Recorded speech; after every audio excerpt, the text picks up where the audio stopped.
ओम नमो भगवते वासुदेवाय।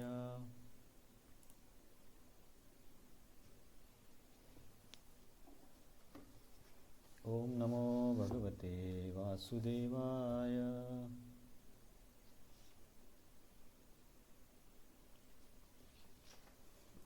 ओम नमो भगवते वासुदेवाय।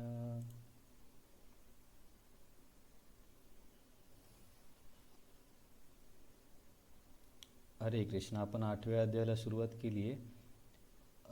मागच्या वेळेस तुम्हाला व्यवस्थित आवाज नाही आल्यामुळे त्याचा काही भाग बघायचा की समोर सुरुवात करायची?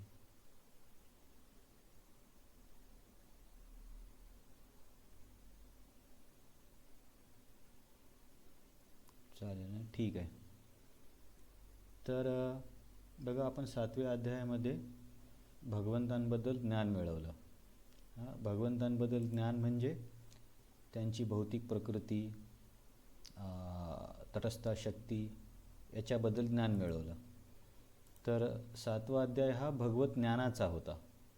म्हणजे कुठलीही गोष्ट प्राप्त करण्याच्या आधी त्या गोष्टीला आपल्याला जाणावं लागेल, तेव्हाच आपण तिला प्राप्त करण्यासाठी प्रयत्न करू किंवा आपल्याला प्राप्त करणं सोपं होईल. म्हणून भगवत प्राप्तीसाठी सुद्धा भगवत ज्ञान मिळवणे फार आवश्यक आहे. कारण ज्ञानाशिवाय प्रयत्न हा भावनिक होऊन जाईल. मग आपण 7व्या अध्यायामध्ये भगवंतांबद्दल ज्ञान मिळवलं. त्याची विस्तारित चर्चा आपण त्यावेळेस बघितली.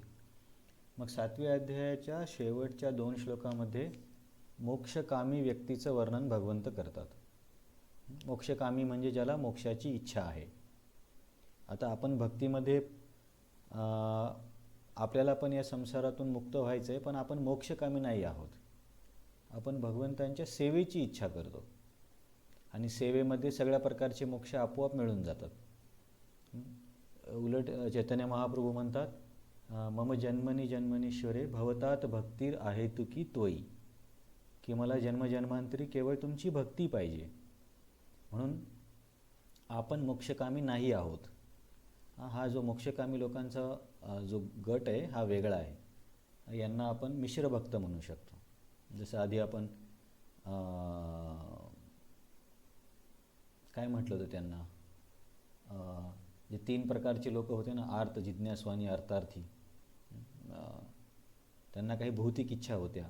तसंच या व्यक्तीला भौतिक इच्छा नाही म्हणता येणार, पण याची पण एक इच्छा आहे, म्हणजे शुद्ध भक्ती नाही आहे. याचा भगवंताकडे येण्याचा उद्देश काय आहे की भौतिक जगामध्ये जो त्रास आहे, जो म्हातारपण आहे, मृत्यू आहे, याच्यातून त्याला मुक्त व्हायचं. पण आपण मोक्षकामी लोकांमध्ये नाही आहोत, हे कळलं सर्वांना? हे लक्षात ठेवा, नाही तर तुम्हाला असं वाटेल की अरे आपण तर मोक्षासाठी प्रयत्न करतो, मग आपण पण मोक्षकामी, पण आपण मोक्षकामी नाही आहोत. तर मग या मोक्षकामी व्यक्तीला मोक्ष मिळवण्यासाठी काही गोष्टींचं ज्ञान असणं आवश्यक असतं. जसं आपल्याला भक्तीमध्ये भगवंतांच्या लीलांबद्दल, थोडंफार त्यांच्या शक्तीबद्दल, हरे कृष्ण मंत्राच्या महत्त्वाबद्दल, मी कोण आहे, मी शरीर नाही आत्मा आहे, या गोष्टी आपल्याला माहीत असणं आवश्यक आहे. तेव्हाच आपण भक्ती व्यवस्थित करू शकू.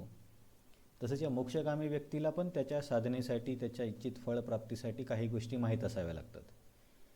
तर त्या गोष्टी कुठल्या आहेत त्याच्याबद्दल भगवंत 7व्या अध्यायाच्या शेवटी काही संकल्पनाचे नावं सांगतात, की आदिभूत, आदियज्ञ, ब्रह्म, असं त्या व्यक्तीला माहीत असायला पाहिजे.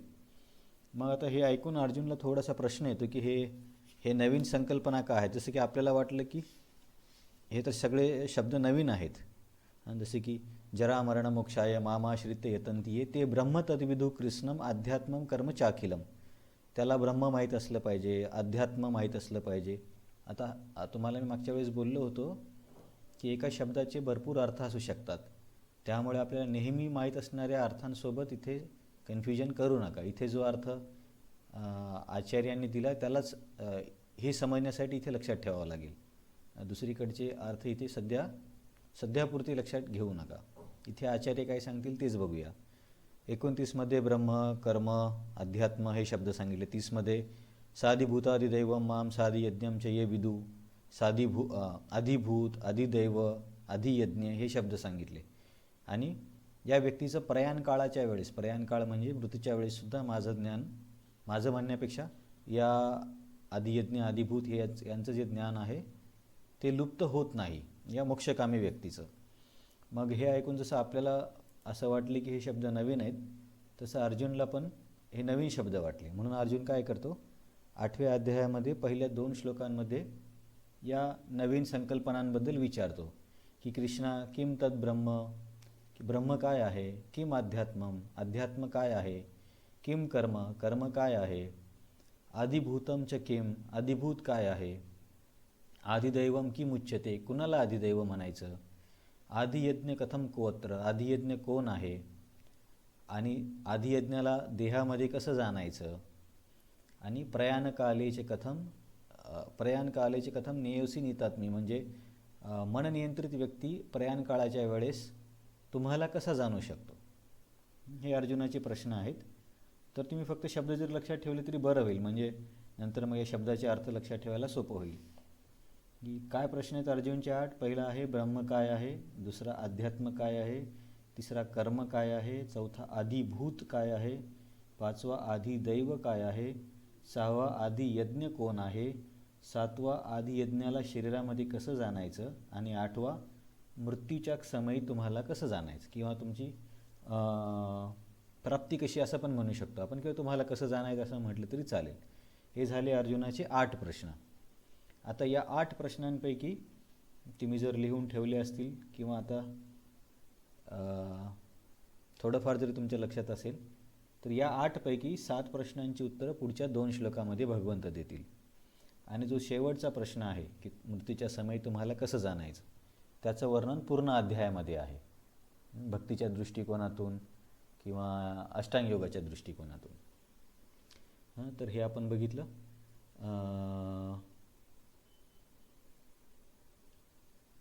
इथे पुरुषोत्तम हा शब्द का वापरला याच्यावरती आपण चर्चा केली होती पहिल्या श्लोकामध्ये.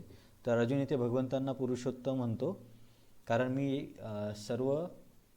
सर्वश्रेष्ठ भगवंतांना हा प्रश्न विचारते, माझ्या मित्राला नाही विचारत आहे. कारण भगवंत म्हणतील एवढे कठीण प्रश्न मला का विचारतोय.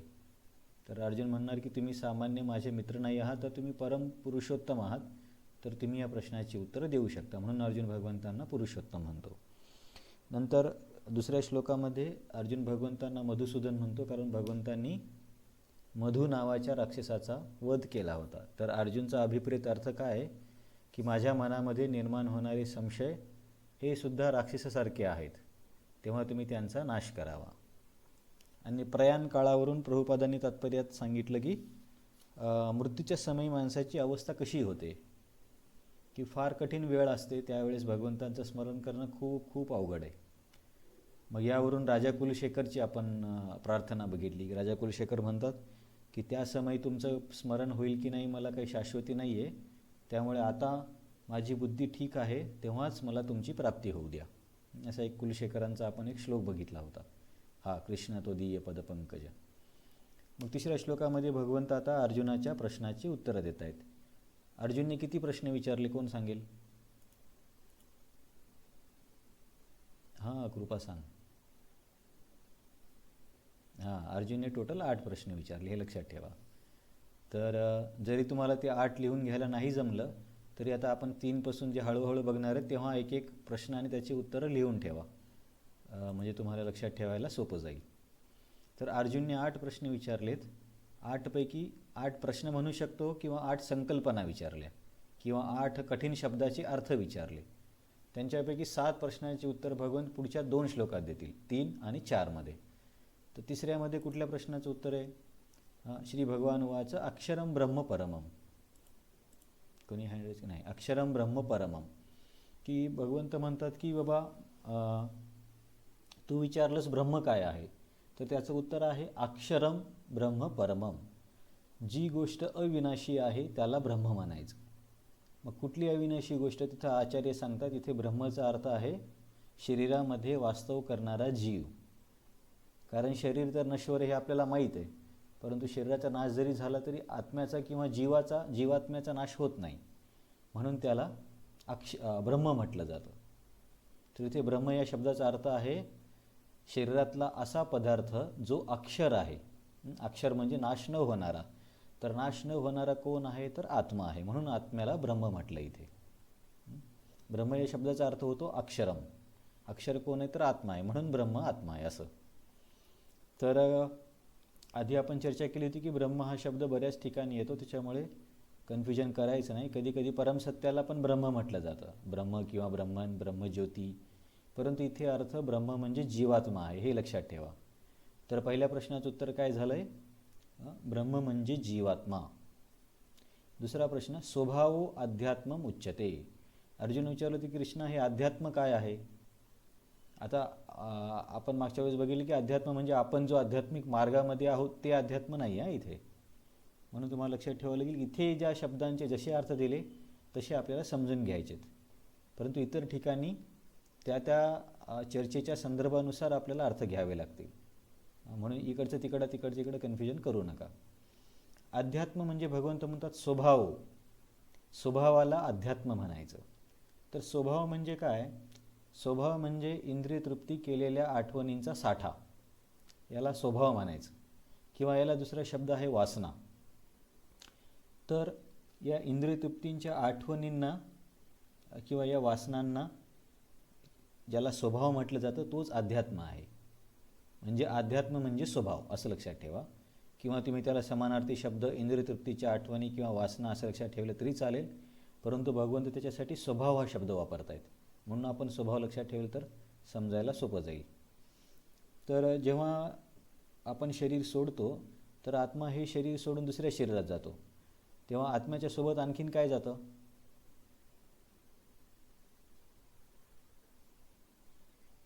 सूक्ष्म शरीर जातं. तर या सूक्ष्म शरीरामध्ये येतं मन, बुद्धी आणि अहंकार. आणि जीवात्मा, आणि असं म्हटलं जातं की 10 वायू पण त्या जीवात्म्यासोबत जातात. याचं विस्तारित वर्णन श्रीमद भागवतमच्या 4थ्या स्कंदामध्ये आहे. त्या राजाचं नाव काय, पुरंदर का काहीतरी असं आहे, कथा आहे त्याच्यामध्ये, तिथे रूपकात्मक कथा आहे, तिथे हे स्पष्ट केले. तर मुद्दा असा आहे, आत्मा हा सूक्ष्म शरीरासोबत दुसऱ्या शरीरामध्ये प्रवेश करतो. तर मग ह्या जे आपण केलेल्या इथे जो काही आनंदाचा, इंद्रिय तृप्तीचा जो काही भोग आहे तो सगळा आठवणी आपल्या त्या सूक्ष्म शरीरासोबत दुसऱ्या शरीरात जातात. म्हणून आपण शरीर बदलत राहतो पण मुक्त होत नाही, कारण या आठवणी आणखीन आपल्या शुद्ध झाल्या नाही म्हणून. तर ब्रह्म म्हणजे जीव जो अक्षर आहे, अध्यात्म म्हणजे स्वभाव म्हणजे ज्या आठवणी आहेत. आणि तिसऱ्या प्रश्नाचं उत्तर इथे भगवान देतात की कर्म म्हणजे काय. तर भूतभावो उद्भव करो, जो शरीराचा उद्भव करण्यासाठी कारणीभूत होतो. उद्भव म्हणजे निर्मिती. नवीन शरीराच्या निर्मितीसाठी कारणीभूत ठरणाऱ्या गोष्टीला कर्म म्हणायचं. तर ते कर्म म्हणजे काय, कुठल्याही क्रिया, आपण ज्या भक्ती सोडून इतर कुठल्याही जरी क्रिया केल्या तर त्याच्यामुळे पाप किंवा पुण्य निर्माण होणार, तर त्याच्यामुळे आपल्याला नवीन शरीर घ्यावं लागणार. म्हणून कुठल्याही कार्याला इथे कर्म म्हणायचं. ज्या कार्यामुळे आपल्याला नवीन शरीर घ्यावं लागतं त्या कार्यांना कर्म म्हणायचं. तर हे झाले 3 प्रश्नाची उत्तरं. तर ब्रह्म बघितलं आपण, अध्यात्म, कर्म. तर याचा आपण 4थ्या श्लोकाचा आज 4थ्या श्लोकापासून पुढे अभ्यास करू. आत्तापर्यंतच्या याच्यामध्ये कुणाला काही प्रश्न आहे? एकदम सिंपल आहे. 7व्या अध्यायाच्या शेवटी भगवंतांनी काही नवीन शब्द सांगितले, अर्जुनला ते समजले नाही, म्हणून अर्जुनने 8व्या अध्यायाच्या पहिल्या 2 श्लोकामध्ये त्यांच्याबद्दल विचारलं, त्या 8 गोष्टी. आणि आता भगवंत त्याचे उत्तर देत आहेत. 8 पैकी 3 उत्तर 3 नंबरच्या श्लोकामध्ये झालं. बाकीच्या 4 प्रश्नांची उत्तर 4थ्या श्लोकामध्ये येईल. एकदम सिंपल आहे. तर आपण हा श्लोक गाऊया आता. श्लोक क्रमांक 4. अधिभूतं क्षरो भाव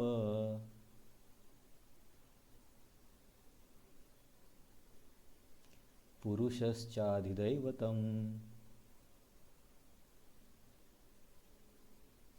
आदियज्ञो अहमेवात्र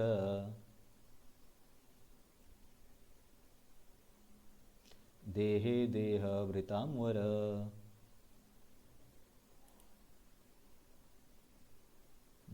तर इथे आता भगवंत पुढच्या प्रश्नांची उत्तर देत आहेत. तर अर्जुनने विचारलं होतं की कृष्णा, अधिभूत काय आहे. इथे भगवंत म्हणतात अधिभूत क्षरोभाव. बघा, ब्रह्माला बोलले होते अक्षरम ब्रह्म परमम, जो अक्षर आहे त्याला ब्रह्म म्हणायचं म्हणजे जीवात्मा.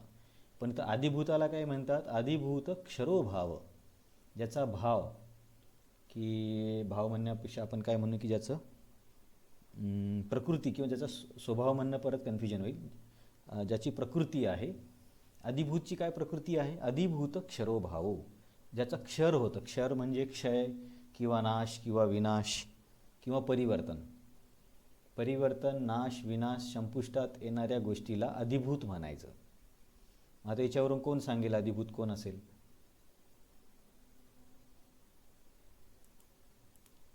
हा, कृपा सांग. हां, शरीर, हे लक्षात ठेवा. कारण आपण आत्म्याला ब्रह्म म्हटलं होतं ना, कारण आत्मा अक्षर आहे. हे तर आपण याचा बऱ्याचदा अभ्यास केला. पण शरीराला भगवान तिथं अधिभूत म्हणत आहेत. कारण अधिभूत या शब्दाचा अर्थच असा आहे की त्याचा क्षर होतो. क्षर म्हणजे क्षय, नाश, विनाश, अंत, परिवर्तन, म्हणून त्याला अधिभूत म्हणतात. तर इथे शरीराला पण अधिभूत म्हणता येईल किंवा भौतिक प्रकृतीला पण अधिभूत म्हणता येईल, कारण भौतिक प्रकृतीमध्ये पण बदल होत असतात. तर अधिभूत क्षरोभाव. तर प्रभुपादांनी आता एक एक संकल्पना बघत आपण तात्पर्य बघत जाऊ. प्रभुपादांनी तात्पर्यात सांगितले की भौतिक प्रकृती सतत बदलत असते. पान नंबर 302. भौतिक देहामध्ये सामान्यतः 6 स्थित्यंतरे होतात. आता भौतिक प्रकृती आणि भौतिक शरीर सारखंच आहे, कारण शरीरसुद्धा प्रकृतीच आहे. कारण शरीर बनलं कशापासून, प्रकृतीपासूनच बनलं ना.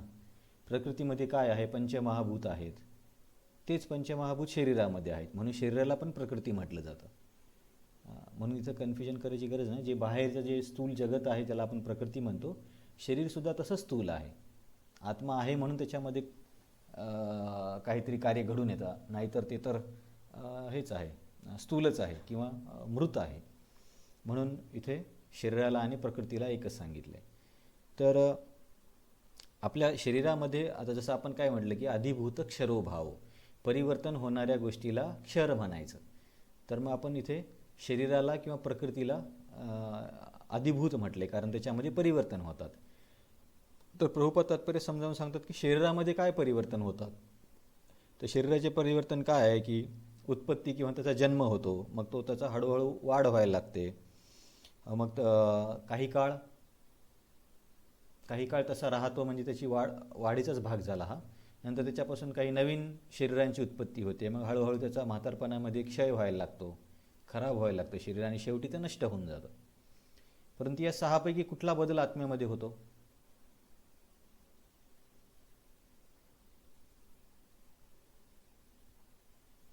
या 6 बदलन, एक मिनिट, हा कोण आहे? हा, ये संगीता माताजी.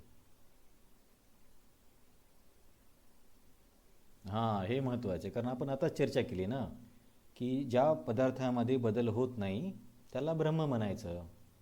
अक्षरम ब्रह्म परमम, आत्मा हा ब्रह्म आहे. मग जर ब्रह्ममध्ये बदल नाही होत म्हणून त्याला आपण आत्म्याला ब्रह्म म्हणतो. मग ही 6 परिवर्तनापैकी कुठलीच गोष्ट आत्म्यामध्ये कशी होणार? जर परिवर्तन झालं थोडंही, मग तो ब्रह्म नाही राहणार. हे लक्षात ठेवा. तुम्हाला तर कळतंय की जास्त किचकट वाटतंय? हां, कळतंय ना. हां, हे लक्षात ठेवा, कारण आताच आपण चर्चा केली ना की आत्मा हा अक्षर आहे आणि प्रकृती ही क्षर आहे. मग आपण जर काय आत्म्यामध्ये बदल होतो असं म्हटलं तर याच्या विरुद्ध झालं ना ते, आपण आधी बोललेल्या वाक्याच्या विरुद्ध. म्हणून आत्म्यामध्ये या 6 पैकी काहीच बदल होत नाही. ते 4थ्या प्रश्नाचं उत्तर झालेलं आहे. आदिभूत म्हणजे शरीर किंवा भौतिक प्रकृती, कारण त्याच्यामध्ये परिवर्तन होत असतं म्हणून.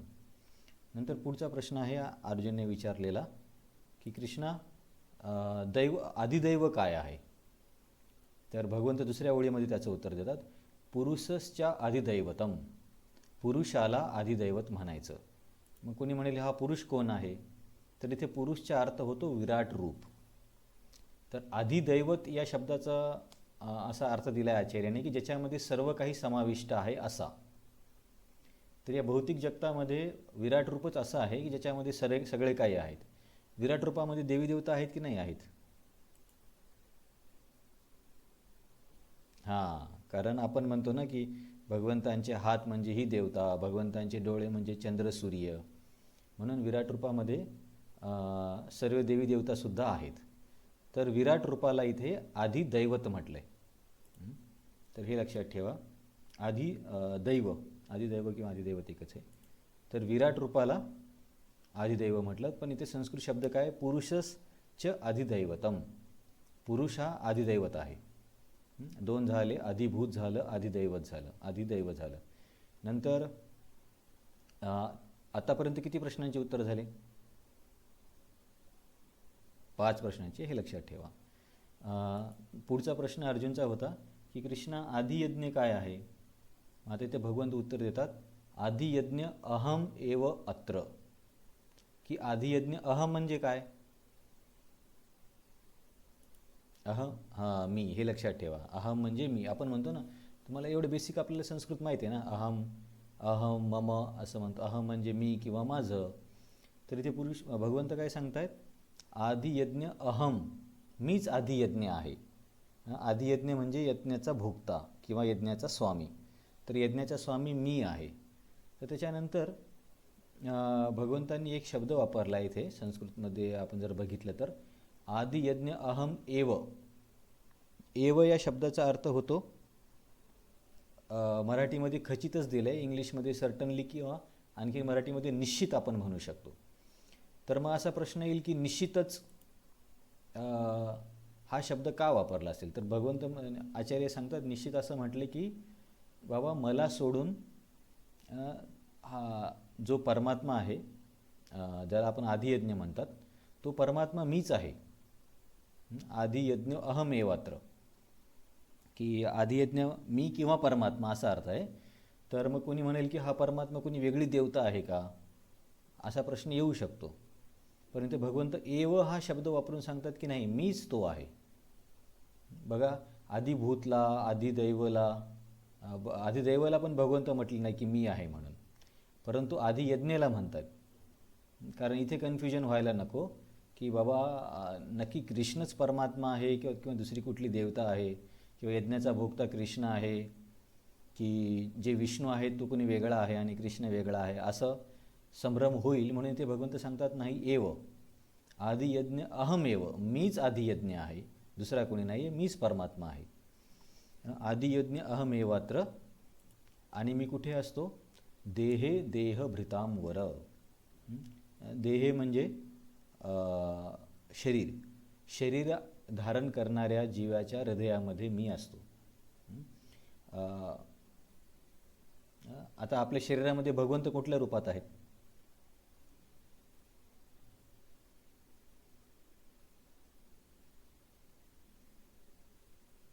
आपल्या शरीरामध्ये भगवंत कुठे आहेत, कुठल्या रूपात आहेत?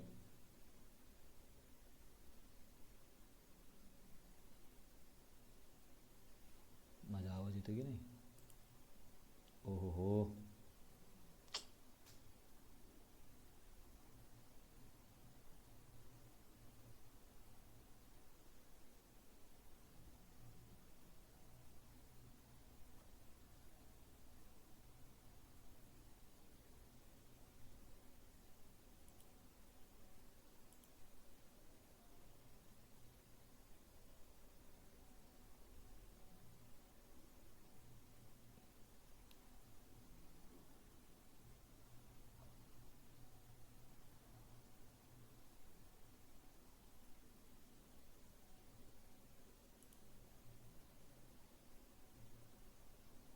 हरे कृष्णा.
हरे कृष्णा। अरे प्रभु, वाईफाई बंद हो गया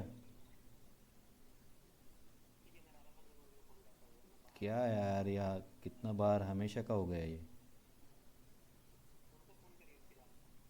अरे किसको भी फ़ोन करेगा, आप वही डिपार्टमेंट में है ना? अरे तो उनको फटाफट बोलो, इधर मेरा क्लास चालू है।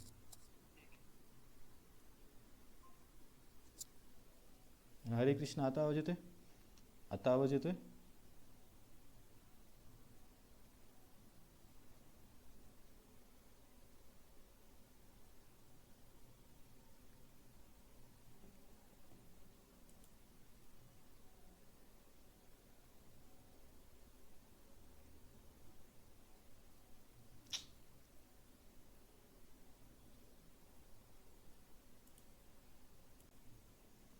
इथून पुढे बघूया.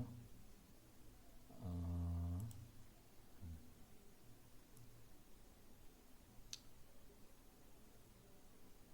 तर आधी यज्ञ म्हणजे परमात्मा, परमात्मा म्हणजे मी. तर परमात्मा आपल्या शरीरात कुठे असतो?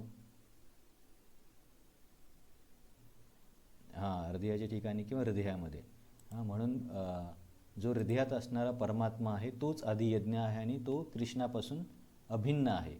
हे आपण एव या शब्दावरून बघितलं. एवचा अर्थ होतो की निश्चित, की भगवंत काय म्हणतात की निश्चितच मीच तो आदियज्ञ आहे. आदियज्ञ अहम एव, की निश्चितच मी आदियज्ञ आहे, म्हणजे मीच परमात्मा आहे. परमात्मा माझ्यापासून भिन्न नाही आहे. तर इथं हां, तर प्रभुपादांनी तात्पर्य सांगताना एका आणखीन शब्दाबद्दल प्रभुपाद बोलले, आदिदैवबद्दल. तर आदिदैव आपण कुणाला म्हटलो इथे? आदिदैव कुणाला म्हटलंय?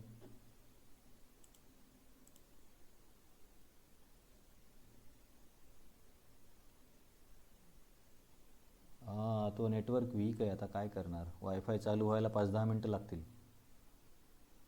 जिओचं नेटवर्क फार वीक आहे.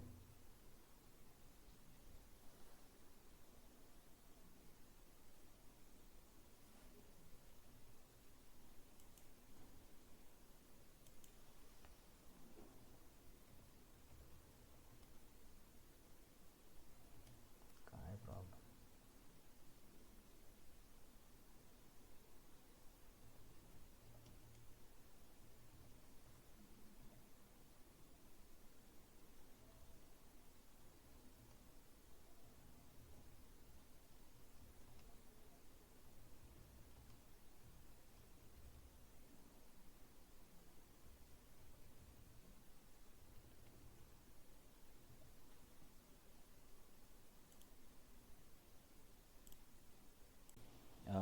पुढे प्रवास करू शकतो. तर त्याच्यावरून प्रभुपाद याच्यामध्ये सांगतात, तात्पर्यामध्ये पान नंबर 303 मध्ये, भगवंतांच्या महाकाय 303 भगवंतांच्या महाकाय विराट रूपाचे आदिदैवताचे ध्यान नवसाधकाद्वारे केले जाते. तर इथे नवसाधक म्हणजे कोण?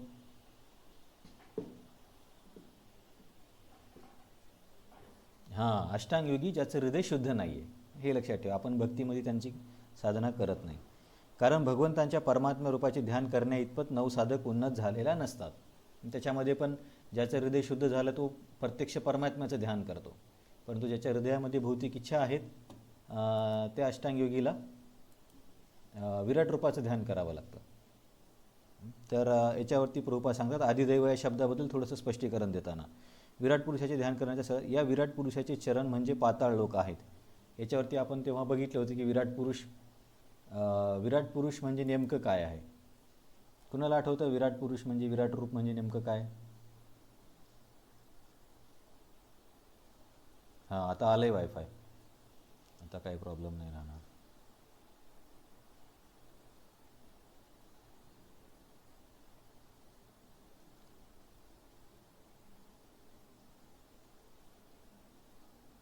हां, हरे कृष्णा. परत आवाज ब्रेक होतोय. आता नाही ब्रेक होणार, आता वायफाय सुरू झाले, आता काही प्रॉब्लेम नाही. तर आज जरूर जास्त प्रॉब्लेमच होते म्हणा, ठीक आहे. तर मी काय विचारलं तर तुम्हाला, विराट रूप म्हणजे काय, कोणाला आठवतं?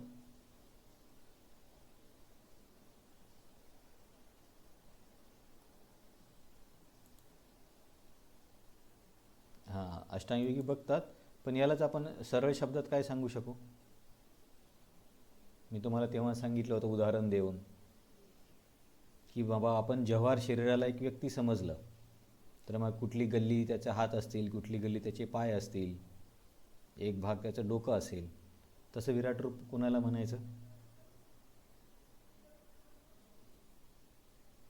तर या पूर्ण ब्रह्मांडालाच जर व्यक्ती स्वरूप असं समजलं तर ते आहे विराट रूप. विराट रूप नावाचा असा कुठला अवतार नाही आहे, हे लक्षात ठेवा. विराट रूप हे काल्पनिक अवतार आहे. काल्पनिक म्हणण्यापेक्षा एक कल्पना आहे की या ब्रह्मांडालाच एक व्यक्ती असं समजलं जातं, की पाताळ लोक त्याचे तळवे आहेत, नंतर स्वर्गलोक त्याचं मला वाटते मुखामध्ये येतं, मुखामध्ये नाही येणार, छातीमध्ये, जे काही आहे ते. नंतर हे झाडं वगैरे जे आहे त्याच्या शरीरावरची केस आहेत. नंतर ह्या जे नद्या वगैरे आहेत त्याच्या रक्तवाहिन्या आहेत, असं एक कल्पना केली जाते. Yes Sawant sir.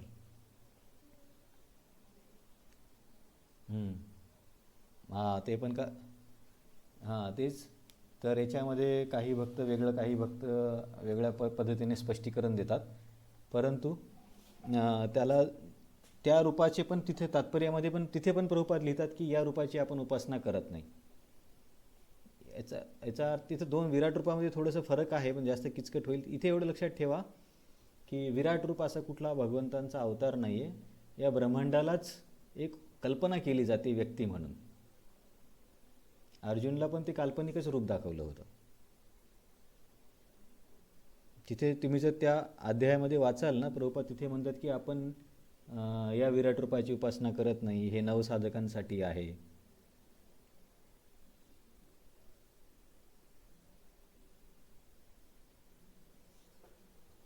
हां, आता आपल्याला पण समजा जव्हारला एखाद्या व्यक्तीच्या स्वरूपात दाखवलं तर आपण पण घाबरणार ना. सगळं काही त्याच्यामध्ये दिसतंय, समुद्र दिसतोय, यमराज, इंद्रदेव, सगळं, पण असं रूप नाही आहे. आता समजा असा कुठला अवतार आहे की ज्याच्याकडे सगळे हे देवी देवता त्याच्यामध्ये कसे असणार? आता विराट रूपाचा हात म्हणजे ही देवता किंवा त्यांचे डोळे म्हणजे ही देवता, तर ही एक कल्पना आहे, ती देवता नाही तिथे. असं कल्पना करून समजलं जातं या रूपाला. ठीक आहे, कोणाला काही प्रश्न आहे का? बिलकुल समजलं नाही विराट रूप? हां, तर इथे एवढंच लक्षात ठेवा, 11व्या अध्यायामध्ये गेल्यावरती तिथं आपल्याला आणखीन क्लिअर समजेल की आचार्याचं स्पष्टीकरण कसं देतात. विराट रूप हे ब्रह्मांडाला किंवा भौतिक विश्वालाच एक व्यक्ती म्हणून समजलं जातं, तर त्याला विराट रूप म्हणतात. भक्तीमध्ये आपण त्याची साधना करत नाही, कारण आपण भगवंतांच्या प्रत्यक्ष रूपाची साधना करतो, म्हणजे काल्पनिक रूपाची कशाला करणार. तर या रूपाची साधना हे अष्टांग योगामध्ये ज्यांचं हृदय शुद्ध नाही झालं त्या लोकांना करावी लागते. ठीक आहे, थोडंसं विषयांतरच आहे. आपला विषय चालू होता की इथे भगवंतांनी अर्जुनाच्या आणखीन काही प्रश्नांची उत्तरं दिली. तर कोण सांगेल ब्रह्म म्हणजे काय?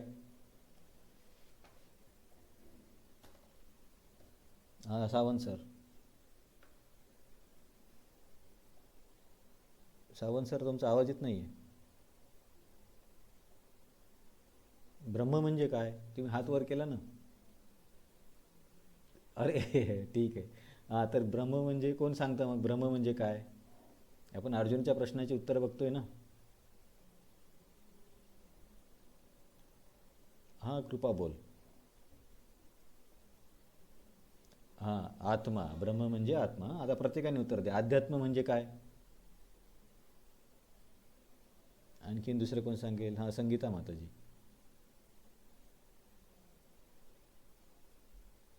हां, किंवा इथे भगवंतांनी त्याला स्वभाव हा शब्द वापरला आहे. नंतर कर्म म्हणजे काय?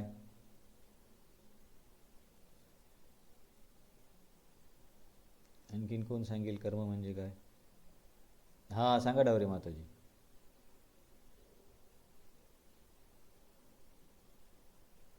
हां, त्या कार्यांना कर्म म्हणायचं. नंतर अधिभूत म्हणजे कोण? हा भावना माताजी.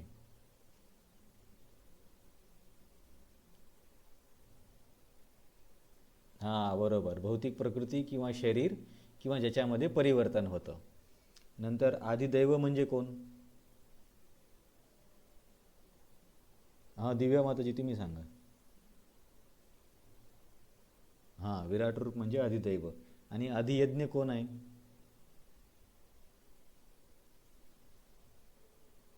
आदियज्ञ. हां कृपा सांगा, आदियज्ञ कोण आहे? हां आणि ते भगवंत काय सांगतात? परमात्मा आणि माझ्यामध्ये काही फरक नाही किंवा मीच तो आहे, हे लक्षात ठेवा. आणि मग सातवा प्रश्न, आदियज्ञाला कसं जाणायचं? तर मी बाबा तुमच्या आदियज्ञ हा तुमच्या शरीरामध्ये असतो किंवा आपल्याला माहिती आहे की तो परमात्मा हृदयामध्ये असतो आणि तो सर्व कार्यासाठी प्रेरणा देतो. इथपर्यंत जर तुम्हाला समजलं, ह्यात थोडेसे कठीण श्लोक होते, समोरच्या अध्यायामध्ये सोपी चर्चा आहे. आदिभूत म्हणजे परिवर्तन होणारी प्रकृती, आदिदेव म्हणजे विराट रूप, आदियज्ञ म्हणजे परमात्मा किंवा मीच तो आहे. शरीरात त्याला कसं जाणायचं? तर तो प्रत्येकाच्या हृदयात असतो आणि विविध कार्य करण्यासाठी प्रेरणा देतो.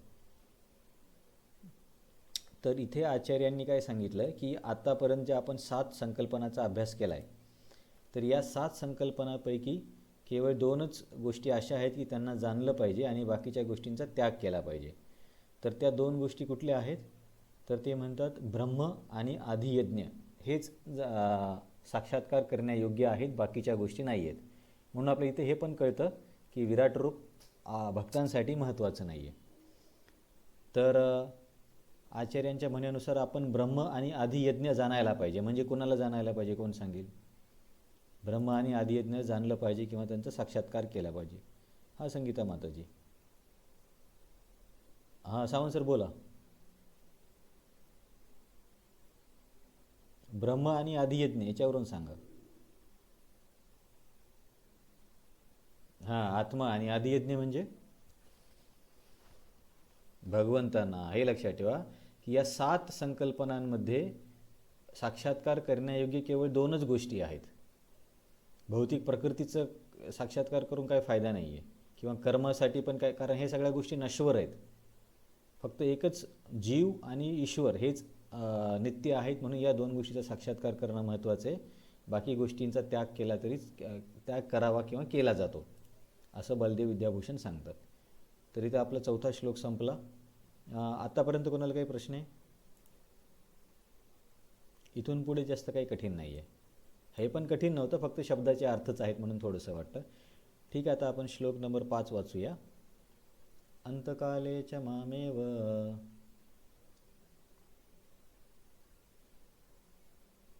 स्मरन् मुक्त्वा कलेवरम्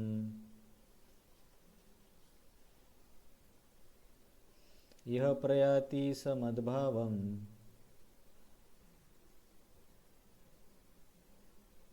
याति नास्ति अत्र संशयः.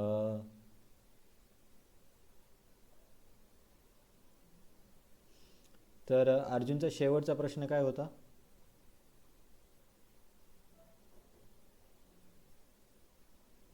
एक मिनिट. अरे माझं माणूस. आणखीन दुसरं कोण सांगेल? अर्जुनचा शेवटचा प्रश्न काय होता 8 पैकी? ठीक आहे, तुम्ही 7 प्रश्न तरी लिहून घेतले की नाही? 7 प्रश्न आणि त्यांची उत्तरं.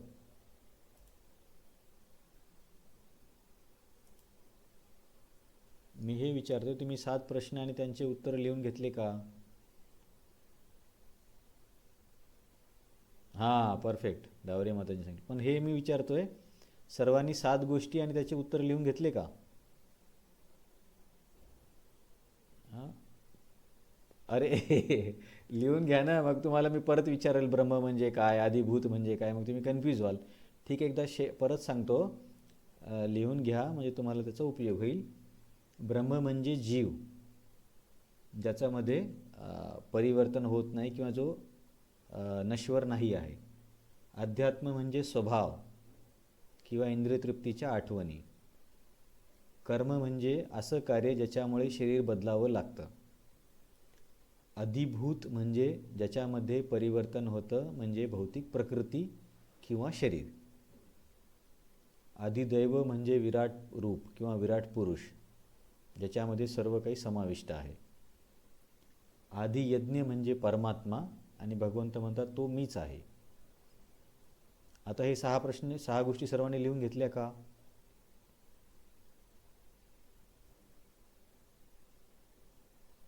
हो की नाही? हां, तुम्ही लिहिल्या पण बाकीचं कोणी काही सांगतच नाही आहे. मग तुम्हाला मी पुढच्या वेळेस विचारलं आदिदैव म्हणजे काय, कसं आठवणार नाही लिहून घेतलं तर? इतरांनी लिहिलं की नाही लिहिलं? हां. अरे सावंत सर, तुम्ही स्लो होताय आता. ठीक आहे. तर लिहून घ्या, म्हणजे काय पुढे मग आपल्याला याचा कधी संदर्भ आला तर कठीण वाटणार नाही, अरे हे काय होतं ते काय होतं. तर त्या प्रश्नापैकी 8वा प्रश्न होता अर्जुनचा की मृत्यूच्या समयी तुम्हाला कसं जाणायचं. तर त्याचं उत्तर इथून पुढे भगवंत देतात. तर त्या उत्तरामध्ये हा पहिला श्लोक आहे की जो व्यक्ती अंतकाली माझं स्मरण करेल त्याला माझी प्राप्ती होते. माझ्या भावाची म्हणजे माझ्या स्वभावाची, तो स्वभाव काय ते कळेल. तर शेवटच्या क्षणी कसं जाणायचं, त्याचं एक उत्तर आहे की शेवटच्या क्षणी माझं स्मरण झालं पाहिजे. आता याचं आणखीन पुढे उत्तर येणार आहे, एका श्लोकामध्ये सर्व काही क्लिअर होणार नाही. तर अंतकालेच माम एव. आता आपण एव या शब्दावरून जी चर्चा केली होती त्यावरून कोण सांगेल एवचा इथं काय काय भगवंतांना अभिप्रेत असेल एव या शब्दावरून?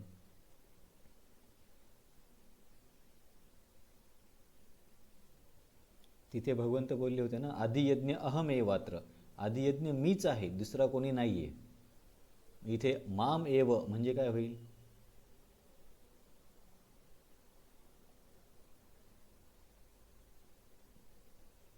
बरं ठीक आहे, भाषांतरामध्ये पहिली ओळ वाचा.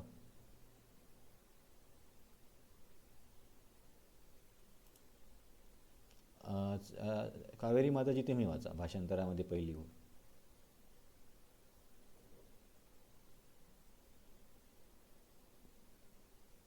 कावेरी माताजी तुम्हाला आवाज येतोय? हां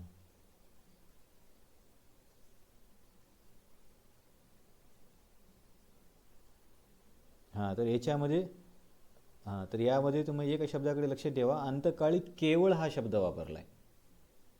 तर एवचा अर्थ होतो केवळ. अंतकालेच माम एव म्हणजे असं नाही की आपण मृत्यूच्या समयी कुणाचीही आठवण केली आणि भगवंतांची प्राप्ती होईल, असं होत नाही. म्हणून भगवंत काय म्हणतात, अंतकालेच माम एव, केवळ माझीच. म्हणून कुणी म्हणते ना की कुणाची उपासना करा, कुणाची आराधना करा, शेवटी एकच मिळणार आहे. तर ते कसं चुकीचं इथं आपल्याला समजतं. भगवंत काय म्हणतात, अंतकालेच माम एव, अंतकाळी माम एव. एव म्हणजे केवळ आणि केवळ माझं, म्हणजे कृष्णाचं स्मरण करावं. इथे कृष्णाचं म्हणजे भगवंतांचे जे अवतार आहेत, कृष्ण राम नरसिंह, ज्या अवतारावर आपली श्रद्धा असेल त्याच्यानुसार त्यांचीच भक्ती, त्यांचं स्मरण करावं लागणार. कुठल्या देवी देवतेची आपण आठवण केली किंवा नातेवाईकाची आठवण केली किंवा देशाची आठवण केली तरी आपल्याला तेच भगवंत प्राप्त होतील असं नाही. हे एव या शब्दावरून आपलं लक्षात ठेवायचं आहे. अंतकालेचे मामेव स्मरण मुक्त्वा कलेवरम. आणि केवळ माझं स्मरण करून जर कुणी आपल्या शरीराचा त्याग केला तर मग त्या व्यक्तीला काय होतं, यह प्रयाती समद्भावम. त्याला प्रयाती म्हणजे प्राप्त करणे असं पण आपण म्हणू शकतो, किंवा इथे त्यांनी जाणे असं सांगितलं आहे. कुठे जातो, माझ्या स्वभावाकडे जातो किंवा त्याला माझ्या स्वभावाची प्राप्ती होते, याच्यामध्ये काही संशय नाही आहे. इथे 2 गोष्टी महत्त्वाच्या आहेत. एव हा शब्द महत्त्वाचा आहे की केवळ आणि केवळ भगवंतांचं स्मरण. इतर भौतिक गोष्टी, नातेवाईक, इतर देवी देवता, देश, समाजसेवा, राष्ट्रसेवा, प्राणी पशु कुणाचंही स्मरण करून हे प्राप्ती नाही होणार. केवळ भगवंतांचं स्मरण केलं तरच. हे खूप महत्त्वाचं आहे. आणि याच्यामध्ये काही शंका बाळगू नका, हे माझं आश्वासन आहे. जसे भगवंतांनी गीतेमध्ये बरेच आश्वासन दिलेत, त्याच्यापैकी हे आश्वासन आहे. जर अशा पद्धतीने तुम्ही देहत्याग केला तर याच्यामध्ये तुम्ही शंका ठेवू नका की त्याला माझी प्राप्ती होईल की नाही होईल. निश्चितच त्याला ही प्राप्ती होणार आहे. इथपर्यंत सर्वांना क्लिअर आहे?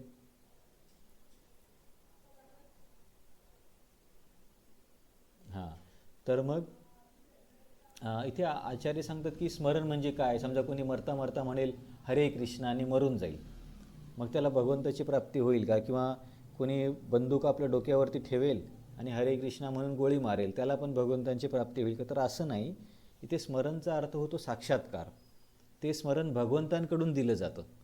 असं कृत्रिमरित्या बाहेरून स्मरण केलेलं हे स्मरण नाही. तरी त्या स्मरणचा व्यापक अर्थ आहे भगवंतांना वस्तुतः जाणणे. जो व्यक्ती भगवंतांना पूर्णपणे जाणतो त्यालाच अंतस्मरणी भगवंतांचं स्मरण होतं आणि त्याला भगवंतांची प्राप्ती होते, याच्यामध्ये संशय नाही आहे. केवळ नाव उच्चारण्याने कृत्रिमरित्या नाव असं उच्चारता पण येत नाही म्हणा, कारण परिस्थिती फार खराब असते, पण तसं नाही. ते स्मरण करणे म्हणजे भगवंतांना पूर्णपणे वस्तुतः जाणणे असा अर्थ आहे. तर प्रभुपाद तात्पर्यामध्ये काय सांगतात, तर प्रभुपाद म्हणतात की भगवंत हे विशुद्धाहुनी विशुद्ध आहेत. म्हणून कुणी म्हणेल मग हे किती सोपं आहे की फक्त भगवंतांचं शेवटी नाव घ्यायचं आणि झालं, मग आपण आयुष्यभर काही जरी केलं तरी चालेल, शेवटी फक्त नाव घ्या आणि त्यांची प्राप्ती करा. तर प्रभुपाद म्हणतात असं नाही, भगवंत विशुद्धाहुनी शुद्ध आहेत. त्याच्यामुळे जो व्यक्ती पूर्णपणे शुद्ध असेल त्यालाच भगवंतांची प्राप्ती होते आणि अशुद्ध व्यक्तीला भगवंतांचं स्मरण करणं शक्य नाही आहे. म्हणून जो पान नंबर 303 मध्ये, म्हणून जो कोणी कृष्ण भावना भावित असतो तो सुद्धा विशुद्धाहून विशुद्ध असतो. कोण आता एवढा उशिरा जॉईन करत आहे? हां, तर ज्याने कृष्णा भावना भावित भक्तियुगाचे आचरण केलेले नाही त्या अशुद्ध जीवाला श्रीकृष्णांचे स्मरण करणे शक्य नाही. तर हे महत्त्वाचं आहे की भगवंत शुद्ध आहेत आणि अशा शुद्ध भगवंतांना स्मरण करणं केवळ शुद्ध हृदयाच्या व्यक्तीला शक्य आहे. म्हणून आयुष्यभर मी काहीही केलं, कशाही सवयी केल्या आणि शेवटी मला एक शब्द बोलायचा आहे असं इथं होत नाही, असं शक्यच नाही. आणि मग असं हृदय शुद्ध करण्यासाठी आणि शेवटी आठवण करण्यासाठी काय केलं पाहिजे, तर भगवंत म्हणतात की पूर्ण आयुष्य तुमचं कृष्ण भावना भावित असलं पाहिजे किंवा भक्तिमय असलं पाहिजे, तेव्हाच आपण शुद्ध होऊ आणि या शुद्ध स्थितीमध्येच भगवंतांना आठवता येतं. कृत्रिमरित्या आठवणं शक्य नाही आहे. मग ही शुद्ध स्थिती मिळवण्यासाठी काय करायचं, तर प्रभुपाद या तात्पर्यामध्ये 2 वेळेस हरे कृष्ण महामंत्र लिहितात. असं खूप कमी वेळेस प्रभुपाद करतात. म्हणून हरे कृष्ण महामंत्र जप करणे खूप खूप महत्त्वाचं आहे. तर आपण एकदा हरे कृष्ण महामंत्र म्हणूया. म्हणून मनुष्याने सतत अविरतपणे हरे कृष्ण कृष्ण कृष्ण हरे हरे, हरे राम राम राम हरे हरे. तर जरी आपल्याला हे शब्द सामान्य वाटत असले, भौतिक वाटत असले, तरी हे शब्दच आपलं शुद्धीकरण करतील, कारण हे भौतिक शब्द नाहीत, हा दिव्य ध्वनी आहे. तर दिव्य ध्वनी जरी भौतिक अक्षरांमध्ये वाटत असला तरी हे सामान्य भौतिक जगातले उच्चार नाही आहेत.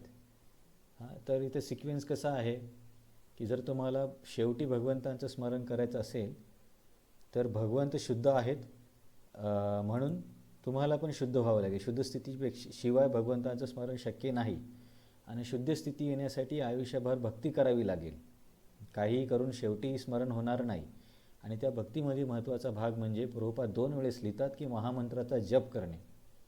म्हणून मी तुम्हाला सावंत सर त्या दिवशी बोललो की थोडंफार वाचन कमी झालं तरी चालेल, जपा कमी होऊ देऊ नका, कारण कलियुगामध्ये साधन हे हरिकृष्ण महामंत्राचा जप आहे. कलेव नास्तेव नास्तेव नास्तेव गतिरन्यथा 3 वेळेस सांगितले. एव शब्द पण 3 वेळेस येतो, म्हणजे निश्चित निश्चित निश्चित दुसरा कुठलाच मार्ग नाही आहे. कलियुगासाठी केवळ महामंत्राचं कीर्तन आणि स्मरण. म्हणून इतर गोष्टी थोड्याशा कमी झाल्या तरी चालतील, पण जपामध्ये तुम्ही कमतरता करू नका. एखाद्या वेळेस समजा एखाद्या व्यक्तीला निरक्षर आहे, त्याला वाचन नाही करता आलं किंवा त्याला दुसरं काही नाही जरी जमलं, केवळ त्याने महामंत्राचा जप जरी आयुष्यभर अंतःकरणापासून केला तर त्याला आपोआप शेवटी भगवंतांचं स्मरण होईल किंवा भगवंतांचा साक्षात्कार होईल. म्हणून या तात्पर्यामधून हे शिकणं महत्त्वाचं आहे की प्रभुपाद याच्यावरती किती परत परत भर देतात. तात्पर्यामध्ये 2 वेळेस महामंत्र लिहितात, असं खूप रेअरली प्रभुपाद करतात. म्हणून महामंत्राचा जप अत्यंत अत्यंत महत्त्वाचा आहे. तर याच्याकडे बिलकुल दुर्लक्ष करा. जसं की आपण काय म्हटलं, कलव नास्ते व नास्ते व नास्ते व गतिर, हे हा श्लोक कसा सुरू होतो, कलेव नास्ते व नास्ते व गतिर अन्यथा.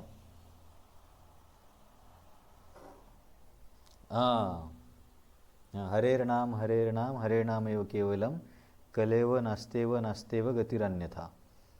तर म्हणून आपल्याला जर भगवंतांचं स्मरण करायचं असेल मृत्यूच्या समयी, तर सवयी पण चांगल्या ठेवाव्या लागतील. आपण 4 नियमांना पण पाळावं लागेल.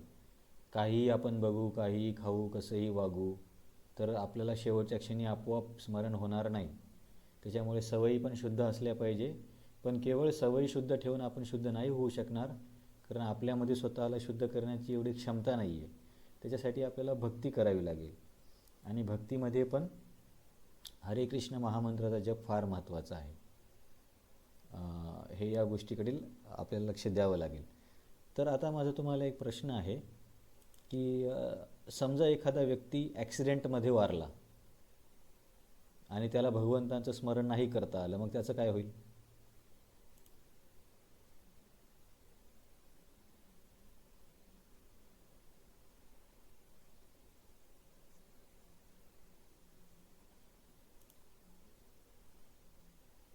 हा एक अर्थ बरोबर आहे. पण समजा आपण स्मरण या शब्दाला शब्दशः घेतलं की बाबा त्या व्यक्तीला, म्हणजे फक्त समजण्यासाठी आपण अशी चर्चा करतोय की भगवंतानी आठवण करून दिली असा अर्थ समजा नाही घेतला, की त्या व्यक्तीला स्वतः स्मरण करावं लागेल असा जर अर्थ घेतला, मग बऱ्याचदा असं होते की खूप वरिष्ठ भक्त पण कोमामध्ये जातात.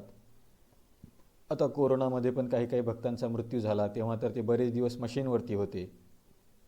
त्यावेळेस तर त्यांना काही समजायचं नाही काय आजूबाजूला चालू आहे. किंवा कधी कधी भक्तांचा एकदम अचानक ॲक्सिडेंटमध्ये मृत्यू होतो क्षणात, त्यांना वेळच मिळत नाही काय विचार करण्याची.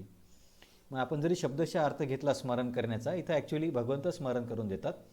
नाही जरी स्मरण झालं तरी दुसरा अर्थ आहे, दुसरं एक स्पष्टीकरण भेटतं वराह पुराणामधून. तर वराह पुराणातला हा एक श्लोक आहे, तो आपण गाऊया. यदि वातादि दोषेन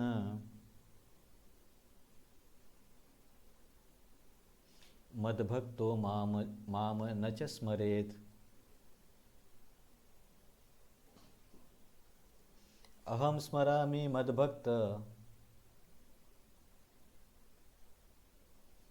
नयामि परमं गतिम.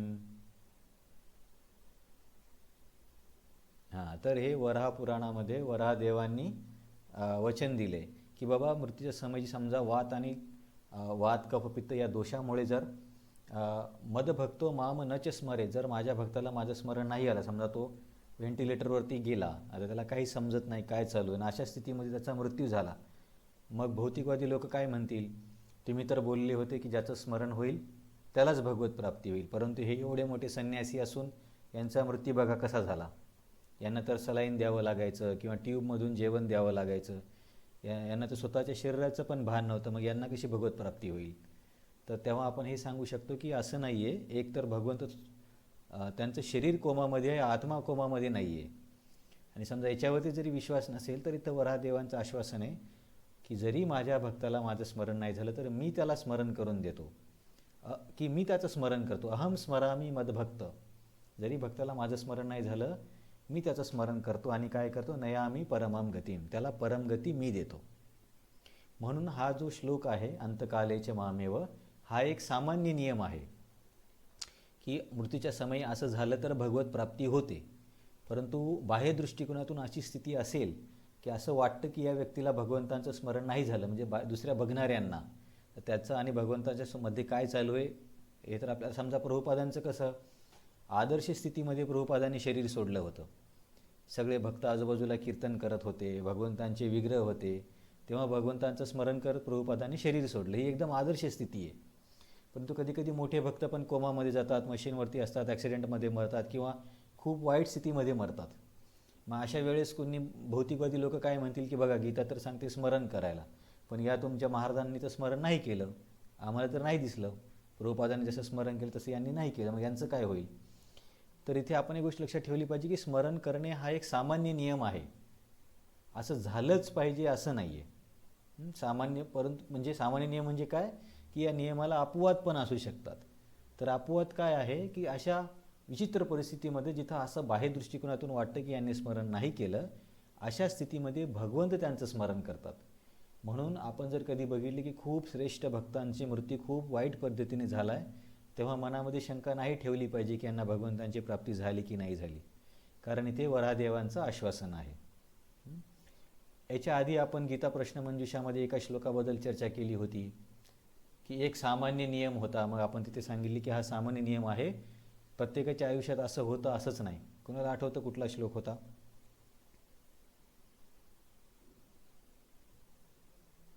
माझा प्रश्न समजला?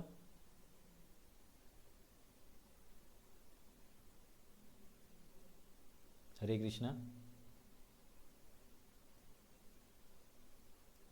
हां, तर आता या श्लोकाबद्दल केलेली चर्चा समजली सर्वांना का जास्त याच्यामध्ये काही किचकट वाटतंय? ही समजली ना? हां, हा सरळ सरळ श्लोक आहे की मृत्यूच्या समयी जो माझं स्मरण करेल त्याला माझी प्राप्ती होईल. मग याच्यामध्ये आदर्श स्थितीमध्ये मृत्यू झाला श्रील प्रभुपादांचा. विग्रहांच्या समोर भक्त कीर्तन असताना भगवंतांचं नाम घेऊन त्यांनी शरीर सोडलं. परंतु बऱ्याचशा भक्तांचा असा पण मृत्यू झाला आहे कोरोनामध्ये, मशीनमध्ये, ॲक्सिडेंटमध्ये, खूप वाईट स्थितीमध्ये. मग तिथं असे वाटेल की त्यांनी स्मरण नाही केलं, कुणी असं म्हणेल बाहेरून, बाहेरकरी दृष्टिकोनातून. मग तेव्हा वराहदेवांचं आश्वासन आहे की मी त्यांचं स्मरण करतो. ही आपण चर्चा केली. मग मी तुम्हाला हे सांगितले की हा एक सामान्य नियम आहे अंतकालेच्या मामेव, की शेवटच्या क्षणी माझं स्मरण झालं तरच माझी प्राप्ती होईल. परंतु हा एक काय म्हणता येईल, परमसत्य असा नियम नाही आहे. तर असाच एक श्लोक मी तुम्हाला सांगितलं होतं की तिथे सामान्य नियम होता की असं सर्वांच्या आयुष्यामध्ये होतं. पण आपण मग तिथे चर्चेमध्ये बघितलं प्रश्नमंजुषेमध्ये की असं नाही आहे, हा एक सामान्य नियम आहे, याला अपवाद पण असतात. आता आठवतं कुणाला?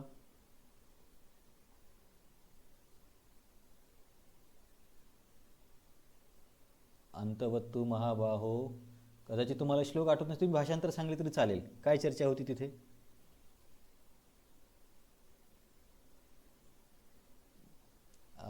ठीक आहे, आणखी चालेल. आणखीन कोणी प्रयत्न करेल? नाही, अनन्य चिंतन पर्यंत आपण गेलोच नाही. मी गीता प्रश्न मंजुषा म्हणतोय. माझा प्रश्न असा आहे की हा एक सामान्य नियम आहे की स्मरण झालं पाहिजे, पण जरी बाह्य दृष्टिकोनातून स्मरण नाही झालं तरी त्याला अपवाद आहे, तिथे भगवंत त्यांचं स्मरण करतात. तसंच आपण एक चर्चा बघितली होती की सामान्य एक नियम होता की तो प्रत्येकाच्या आयुष्यामध्ये भगवंत म्हणतात की असं होतं. पण आपण चर्चेमध्ये बघितली होती की नाही, याला अपवाद आहेत. तर तो श्लोक होता जातस्य ही ध्रुव मृत्यूर ध्रुवम जन्म मृतस्य च तस्माद अपरिहार्थे नत्वम शोचितुम अर्हसि. तिथे भगवंत बोलले होते की ज्याचा मृत्यू होतो त्याचा जन्म होतोच, आणि ज्याचा जन्म होतो त्याचा मृत्यू होतोच. तर हा एक सामान्य नियम आहे की नेहमीच लागू होणारा नियम आहे? कोण सांगेल?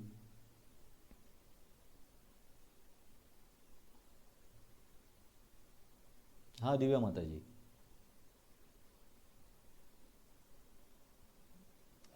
ठीक आहे, आणखीन कोण सांगेल?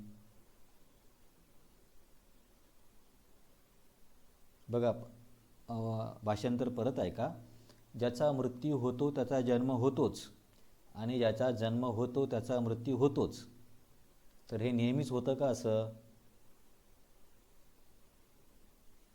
हां, तर हेच तुम्हाला सांगायचं होतं. जरी भगवंत बोलले जातसी ध्रुव मृत्यूर ध्रुवम जन्म मृतस्य च, की ज्याचा मृत्यू त्याचा जन्म होतो, ज्याचा जन्म त्याचा मृत्यू होतोच, तरी हा एक सामान्य नियम आहे. त्याला अपवाद असू शकतात. जसे की जन्म होऊन मृत्यू न झालेला अपवाद आहे तुकाराम महाराज, ध्रुव महाराज, धुंदुमार यांनी सदैव भगवंत प्राप्ती केली, शरीर सोडलं नाही, म्हणजे जन्म होऊन त्यांचा मृत्यू झाला नाही. आणि मृत्यू होऊन जन्म न होणे म्हणजे ज्यांचा मोक्ष मिळाला ते कशाला परत जन्म घेतील? म्हणजे याचा अर्थ हा नियम सामान्य आहे की नेहमीच लागू होणार आहे?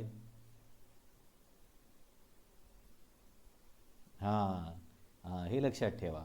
मी हे तुम्हाला एवढी सगळी चर्चा का केली की जसं त्या जातस्य ध्रुव मृत्यू श्लोकामध्ये होतं की असं नाही, जरी भगवंत बोलले की ज्याचा जन्म त्याचा मृत्यू होतो, ज्याचा मृत्यू त्याचा जन्म होतोच, हा एक सामान्य नियम आहे, परंतु 100% केसमध्ये असं होत नाही, काही अपवाद आहेत. तसंच आपला हा जो आताचा श्लोक आहे की अंतकाळी जर स्मरण केलं तरच माझी प्राप्ती होईल, हा एक सामान्य नियम आहे, याला अपवाद नसणार असं नाही. म्हणून जर कधी श्रेष्ठ भक्तांच्या आयुष्यामध्ये अशा वाईट परिस्थितीमध्ये मृत्यू होताना बघितलं तरी शंका घेऊ नये की असं झालंच पाहिजे, असा आग्रह नाही केला पाहिजे की हे तर एवढे मोठे महाराज होते, मग त्यांचा असा का मृत्यू झाला, मग ते कुठे गेले असतील. तर प्रत्येकाने असं कीर्तन करत असताना, विग्रहांच्या समोर असताना, मुखामध्ये तुळशीचं पान ठेवून असाच मृत्यू झाला पाहिजे असं नाही आहे. त्यांची काळजी भगवंत घेतात. त्याचं आश्वासन वराह पुराणामध्ये वराहदेवाने दिले. तो श्लोक आपण गायला. हा सावंत सर, काय प्रश्न आहे तुमचा?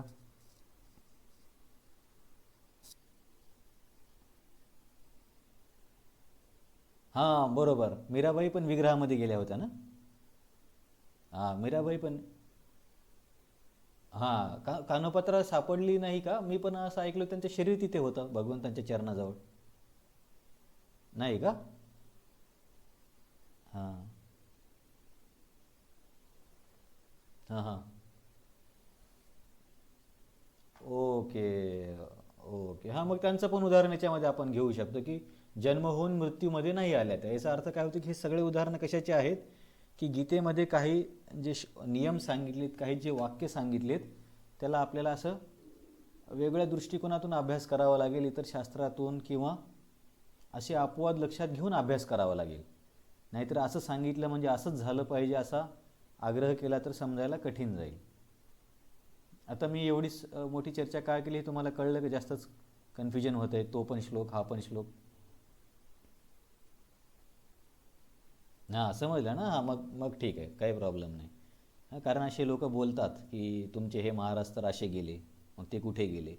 हां तर त्यांना हे सांगितलं पाहिजे बाबा की असं आवश्यक नाही आहे. त्यांची काळजी भगवंत घेतील, तुम्ही तुमची काळजी घ्या. तर हा एक नियम आहे की अंतकाळी जो माझं स्मरण करून देह सोडतो त्याला माझी प्राप्ती होती. आणि एव या शब्दावरून भगवंत सांगतात की केवळ माझं आणि माझंच, आईवडिलांचं, देशाचं, प्राण्याचं, गाईचं असं कोणाचं स्मरण करून नाही, केवळ भगवंतांचं आणि भगवंतांच्या अवतारांचं, ज्या अवतारामध्ये श्रद्धा असेल त्या अवतारांची. आणि हा एक सामान्य नियम आहे. जर समजा वाईट आदर्श स्थितीमध्ये मृत्यू नाही जरी झाला तरी भगवंत त्याचं स्मरण करतात आणि त्याला भगवंतांची प्राप्ती होते. आणि मग अशा शुद्ध भगवंतांची प्राप्ती करण्यासाठी व्यक्ती पण तसा शुद्ध असावा लागतो. एकदा मी आयुष्य कसंही अनियंत्रितपणे जगेल आणि शेवटी भगवंतांचं स्मरण करेल असं होत नाही. कारण भगवंत खूप शुद्ध आहे, त्याच्यासाठी आपल्याला पण शुद्ध व्हावं लागेल. आणि शुद्ध होण्यासाठी नियमानुसार जीवन जगावं लागेल. आणि नियमानुसार जीवन जगणं म्हणजे भक्तीचं आचरण करावं लागेल. आणि भक्तीमध्ये पण सर्वात सर्वात महत्त्वाची गोष्ट म्हणजे, इतर गोष्टी कमी जास्त झाल्या तरी चालतील, पण हरे कृष्ण महामंत्र हा खूप खूप महत्त्वाचा. याला एक सामान्य मंत्र समजू नका. इतर मंत्र आहेत तसं पण हाच एक मंत्र आहे, किंवा याच्यामध्ये पण अक्षरं आहेत, एक माळ केली तरी चालेल असं नाही. प्रभुपादांनी आधी 64 माळांचा नियम होता गौडी मठामध्ये. प्रभुपादांनी आपली स्थिती बघून 16 माळावरती आणलं. आणि 16 माळा हे कमीत कमी आहेत. असं नाही की 16 माळा केली झालं, त्याच्यापेक्षा किती जरी जास्त केले तरी चांगलंच आहे. हरदास ठाकूर एका दिवसाला 192 माळा करायचे. तर आता सध्याच्या स्थितीला आपण तेवढ्या दूर नाही जाऊ शकणार, पण कमीत कमी 16 माळा आहे. कोण सांगेल गीतेमध्ये असं कुठं सांगितलं की कमीत कमी 16 माळा आहेत, आपण नेहमी स्मरण केलं पाहिजे किंवा भगवंतांच्या नामाचं जप केलं पाहिजे असं गीतेत कुठं सांगितलं? हां परफेक्ट माताजी, अरे वाह किती छान उत्तर दिलं. सततम कीर्तयंतो माम यतंतश्च दृढव्रता, की सतत माझं कीर्तन करायचं. सतत म्हणजे 24 तास नामस्मरण केलं पाहिजे. पण आपण सध्या त्या स्तरावरती नाही आहोत. 192 माळा केल्या तर 24 तास लागतील कदाचित. म्हणून आपली स्थिती बघून प्रभुपादांनी, आचार्यांनी आपल्याला 16 माळा दिल्या. पण 16 माळा म्हणजे खूप काही डोंगर आपण चढलो असं नाही आहे, त्या कमीत कमी आहेत. त्याच्यापेक्षा जास्त केलं तर चांगलंच आहे. कारण समजा एखादा व्यक्ती व्यवसाय करत असेल, व्यवसायामध्ये त्याला 1000 आले आणि आणखीन 1000 येत असतील, तर तो असं म्हणत नाही की आता बस झाले 1000 आले, मला ॲडिशनल 1000 नको. तेव्हा व्यक्तीला कळते की बाबा आणखीन आले तर चांगले. तसं हळूहळू आपल्याला स्वभाव आता लगेच होणार नाही, पण अधिकाधिक जप करण्याचे आपोआप शुद्धीकरण झाल्यावरती इच्छा निर्माण होते. पण तोपर्यंत आपल्याला जबरदस्ती करावं लागेल. म्हणून तुम्ही प्रयत्न करा हळूहळू 16 माळापर्यंत येण्याचा. ते आवश्यक आहे. कारण तोपर्यंत हृदयशुद्ध होणार नाही. आणि हृदयशुद्ध नाही झालं आणि अंतस्काळी जर आपल्याला भगवंतांचं स्मरण नाही आलं तर खूप मोठी रिस्क आहे. परत आपण कुठे जाऊ, काय करू माहिती नाही आहे. तर तुम्ही सर्व जपा करता की नाही करता? करा बरं का. कारण खूप मोठी, तर खूप मोठी रिस्क आहे. कारण हा जो मंत्र आहे, हा जो ध्वनी आहे, ध्वनीच आपल्याला शुद्ध करेल. आपल्या स्वतःमध्ये क्षमता नाही असं स्वतःला शुद्ध करण्याची. म्हणून सिरियसली घ्या. आपण परत परत सांगतो जपा करा जपा करा.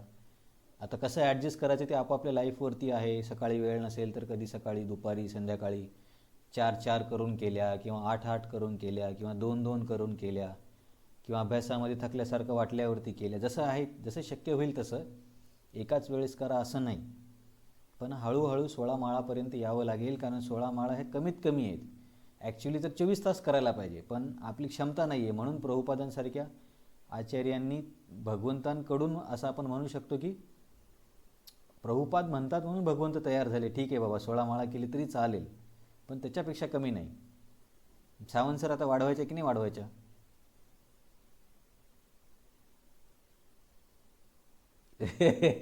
सावंत सर कुठे गेले? हां, तर ठीक आहे, हे महत्त्वाचं आहे.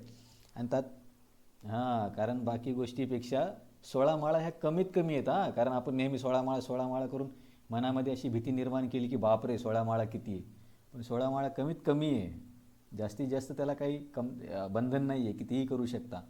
पण आपल्याला भौतिक क्रिया पण आहेत, परिवार पण सांभाळायचा, सगळ्या गोष्टी करायच्या, म्हणून संतांनी थोडीशी सूट दिली आहे. पण त्याच्यात आणखीन 1 माळ 2 माळ 4 माळ असं केलं तर मग थोडासा आपण धोका घेतो आहे. कारण एक तर आपल्याला हे माहीत नाही की आपला शेवट कधी होईल. मध्येच शेवट झाला आणि नाही स्मरण आलं तर अवघड होऊन जाईल. त्याच्यामुळे प्रयत्न करा. हे का करतो आपण पुढच्या अध्यायामध्ये, पुढच्या श्लोकांमध्ये चर्चा येणार आहे. जप करणे, श्रवण करणे, प्रसाद घेणे, हे सगळं एकच याच्या मागचा उद्देश की अंते नारायण स्मृती, की भगवंतांचं स्मरण व्हावं, त्यांची आठवण यावी, हाच याच्या मागे उद्देश आहे. दुसरं काहीच याच्या मागे प्रयोजन नाही. आणि स्मरण करण्यासाठी हा एक मार्ग आहे. तर प्रभुपादांनी 303 मध्ये 5 नंबरच्या तात्पर्यामध्ये आणखीन एक शेवटची ओळ लिहिली आहे. आणखीन एका ओळीमध्ये लिहिलं आहे की चैतन्य महाप्रभू सांगतात की व्यक्तीने वृक्षाप्रमाणे सहनशील झाले पाहिजे. एक श्लोक आहे, अमानिना मला नाही त्याच वेळी श्लोक होता, तरोरीव सहिष्णू तरोरपी सहिष्णूना, आणि पुढे काय तो श्लोक, तृणादपि सुनिचेना तरोरपी सहिष्णूना अमानिना मानदेना कीर्तनीय सदा हरी. तर आता आपण बोललो की आपल्याला 24 तास भगवत स्मरण झालं पाहिजे. मग आपला प्रश्न येईल की बाबा भगवत स्मरण 24 तास कसं काय होणार, आम्हाला तर खूप कठीण वाटतं. तर चैतन्य महाप्रभूंनी त्याचं उत्तर दिलं आहे की कुठली भावना असेल तेव्हा आपण 24 तास स्मरण करू शकू. तृणादपि सुनिचेन तयोरोरपि सहिष्णुना, हे जर अमानिनं मानदेन ह्या जर गोष्टी आपण डेव्हलप केल्या तर आपण 24 तास स्मरण करू. तृणादपि सुनिचेन म्हणजे नम्र स्वभाव असला पाहिजे. नम्र व्यक्तीला भक्ती करायला सोपं जातं. तृणादपि सुनिचेन तरोरपि सहिष्णुना, तरोर म्हणजे झाड, झाडासारखं सहिष्णू असलं पाहिजे.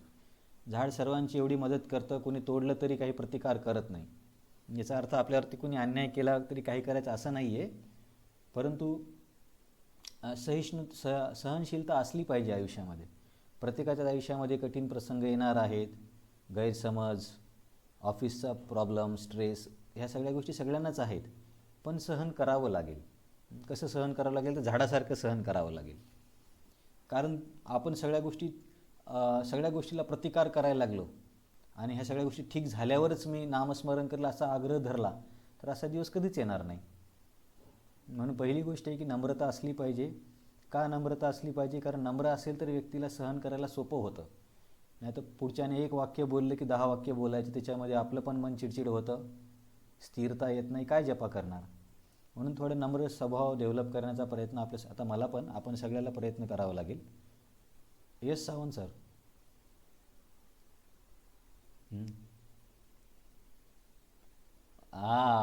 बरोबर आहे.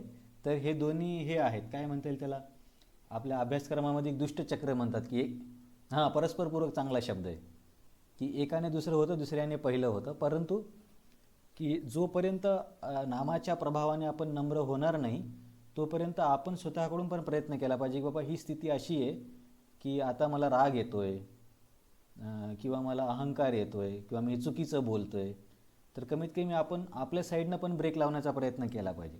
समजा आपण असा विचार केला की मला हरिनाम शुद्ध करेल तोपर्यंत जसं होईल तसं चालू द्या, असं केलं तर आपली गडबड होईल ना. मग आपली पण जबाबदारी आहे की शक्य आहे तेवढं नम्रतेनं वागणं. एकदमच होणार नाही, पण प्रयत्न तरी करावा लागेल. नाही तर समोरून दिसलं सगळ्याला उडवायचं असं जर तत्त्वज्ञान चालू केलं तर आपले अपराध पण होतील. अपराध झाल्यामुळे भक्तीमध्ये लक्ष लागणार नाही. बघा, दोन्ही परस्पर पूरक आहेत. जेवढे अपराध करू तेवढं भक्तीतून लक्ष कमी होईल, जेवढं लक्ष कमी होईल तेवढं नामस्मरण करावंसं वाटणार नाही, कंटाळा येईल, हे काय दररोजचं आहे असं वाटेल, माझं लक्ष लागत नाही. आणि नामस्मरण नाही केलं ती मनामध्ये अपराध येतील. दोन्ही पण होतं. म्हणजे परस्पर पूरकतेच्या दोन्ही बाजू आहेत. जर नम्रतेने राहिलो तर अपराधापासून वाचू आणि जपामध्ये मन लागेल. आणि दुसरी बाजू अशी पण आहे की जप मन लावून केला तर आपोआप मन शुद्ध व्हायला लागेल आणि अपराध कमी होतील. पण तोपर्यंत आपल्याला स्वतःसुद्धा प्रयत्न करावे लागतील. सावंत सर ठीक आहे की नाही? हां, तर हे वाक्य खूप महत्त्वाचं आहे. याच्यावरती आपण कधी समोर पण चर्चा करू सत्संगामध्ये पण. बहुतेक पुढच्या एखादा विषय मी हा घेण्याचा प्रयत्न करेल की हा श्लोक चैतन्य चरितामृतमध्ये कृष्णदास कविराज गोस्वामी म्हणतात की वैष्णवांनी हा श्लोक त्यांच्या गळ्यामध्ये बांधावा. म्हणजे आपण गळ्यामध्ये कसं महागडा अलंकार घालतो ना, महागडा दागिना किंवा काही मोती वगैरे, तर वैष्णवांच्या गळ्यात घालण्यासारखा दागिना हा श्लोक आहे. तृणादपि सुनीचेना तरोरपि सहिष्णुना अमानिना मानदेना कीर्तने. हा श्लोक सर्वांना समजला की परत सांगू स्पष्टीकरण? तृणादपि सुनीचेना म्हणजे गवताच्या पात्यासारखं नम्र असावं. तरोरपि सहिष्णुना म्हणजे झाडासारखं सहिष्णुता असावी. अमानिना मानदेना म्हणजे दुसऱ्याकडून मानाची अपेक्षा करू नये, की मला प्रभूजीच बोलले नाही, मला समोर बोलवलं नाही, माझा मान सन्मान केला नाही. आता याच्या मोठं स्पष्टीकरण आपण नंतर बघू, पण सध्या एवढं लक्षात ठेवा की जास्त मानाची अपेक्षा करू नये. आणि मान देणं, इतरांना मान द्यावा. इतरांना मान देण्यासाठी नम्रता लागते. नाहीतर आजकाल कोण कोणाला मान देते? शाळेमध्ये शहरात तरी मुलं तर शिक्षकांना पण मान देत नाहीत. किती परिस्थिती खराब आहे. तर अशा परिस्थितीमध्ये लोक काय करतील? तर नम्र असलं पाहिजे, झाडासारखं सहनशील असलं पाहिजे, मानाची अपेक्षा नाही केली पाहिजे, इतरांना मान दिला पाहिजे. असं जर केलं तर मग कीर्तनीया सदा हरी. मग असा व्यक्ती नेहमी भगवंतांचं नामस्मरण करू शकतो. मग आपण जर भगवंतांचं नेहमी नामस्मरण करू शकू नसो तर मग आपण विचार केला पाहिजे की याच्यापैकी आपलं काहीतरी कमतरता पडते. एकतर आपलं नामस्मरण कमी पडते म्हणून आपले चुका होत आहेत, किंवा आपले चुका होत आहेत म्हणून नामस्मरणामध्ये आवड येत नाही आहे. तर बराच वेळ झाला, आपण थांबूया. वाटल्यास पुढच्या वेळेस याच्यावरती आणखीन चर्चा करता येईल. हे तर आपण बघितलं आहे वरादेवांचं आश्वासन. तर आज काय बघितलं तेवढे मी तुम्हाला एकदम फक्त शॉर्टकटमध्ये सांगतो की ब्रह्म म्हणजे जीवात्मा, अध्यात्म म्हणजे स्वभाव, कर्म म्हणजे ज्यामुळे शरीर घ्यावं लागतं, आदिभूत म्हणजे परिवर्तन होणारी प्रकृती, आदिदैव म्हणजे विराट रूप, आदियज्ञ म्हणजे परमात्मा, तो कृष्णापासून अभिन्न आहे, तो सर्वाच्या शरीरामध्ये हृदयात राहतो. आणि याला जाणण्यासाठी अंतकाली भगवंतांचं स्मरण करावं लागेल. स्मरण म्हणजे साक्षात्कार. आता एकदम डायरेक्ट अंतकाली स्मरण होणार नाही, त्यासाठी पुढच्या श्लोकांमध्ये स्पष्टीकरण येणारच आहे. परंतु प्रभुपाद तात्पर्यात आधीच सांगतात की शुद्ध व्हावं लागेल. शुद्ध होण्यासाठी जीवनसरणी शुद्ध असावी लागेल, भक्तीचं आचरण करावं लागेल, आणि त्यामध्ये सर्वात महत्त्वाचं आहे नामस्मरण. परंतु नामस्मरण करताना पण खूप अडथळे येतात. सगळ्यांच्या जीवनात प्रॉब्लेम आहेत. हे अडथळे सहन करून नामस्मरण करण्यासाठी नम्रता असावी, सहनशीलता असावी, इतरांना मान द्यावा, मानाची अपेक्षा करू नये, तेव्हा आपण नामस्मरण करू शकू. आणि नामस्मरण जेवढं जास्त करू तेवढं लवकर शुद्धीकरण होईल. पण सध्या आपल्यावरती खूप जबाबदाऱ्या आहेत म्हणून आचार्यांनी कमीत कमी 16 माळा असं सांगितलं आहे. तर 16 माळा म्हणजे खूप काही आहे असं नाही आहे. आणि समजा अंतकाळी स्मरण झालं पाहिजे हा एक सामान्य नियम आहे. नाही जरी स्मरण झालं असं आपल्याला बाहेरून बघून जरी वाटलं की कोणी हार्ट अटॅक येऊन मेलं किंवा कोणी कोमामध्ये मेलं, तरी भगवंत त्यांचं स्मरण करतात. त्याच्यासाठी वराहपुराणाचं आश्वासन बघितलं. आणि असंच आपण जातसी ध्रुव मृत्यूर या श्लोकामध्ये पण बघितली. तो एक सामान्य नियम आहे. असं झालंच पाहिजे असं नाही, त्याला अपवाद पण असू शकतात. जसे तिथे अपवाद असू शकतात तसे इथे पण अपवाद असू शकतात. हा आपल्या चर्चेचा विषय होता. तर याच्यामध्ये कोणाला काही प्रश्न आहे? नाही आहे ना? तर आज थोडं वायफायमुळे आपल्याला मधात प्रॉब्लेम आले. पुढच्या वेळेस असं नाही होणार बहुतेक.